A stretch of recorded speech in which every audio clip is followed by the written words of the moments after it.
Hello everyone. Coconut rice is one such rice that it is so flavorful and it's so tasty and yummy, but it's very easy to prepare. So all you need is one coconut, break it and cut it into pieces, and then you need to take a blender and add all the pieces into it and just add quarter cup of water and blend it like this.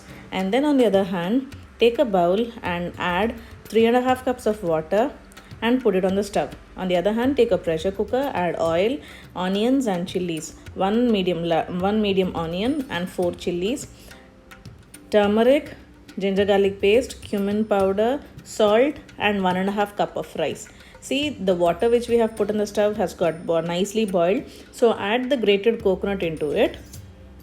Switch off the flame and close it with a lid and stay for 1 whole minute.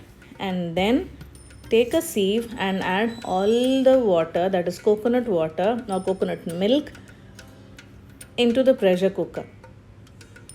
Now just give a nice stir. See all the flavors and the color it comes out. And now add 1 full spoon of ghee and add some mint and coriander chopped. And again give a nice stir, and that's it. Just check for the salt this time. For me it was enough. If you need it, you can add a little bit more, and then that's it. It's all ready to go onto the stove.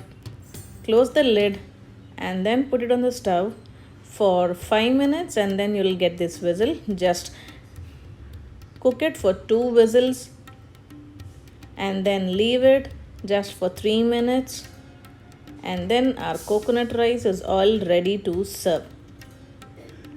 Isn't it nice and yummy and delicious?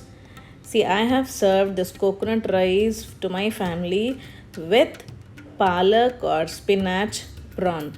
So the combination is very nice and it's so yummy and it's so tasty. Everybody love it. You can serve this coconut rice with any curry of your choice. In fact, we can have this without any curry, just in a plain shot. It will be so yummy. So you also give it a try, because this flavor is very different from biryanis and the flavored rice we eat. So try it and let me know how it turned to you. Till then, bye bye.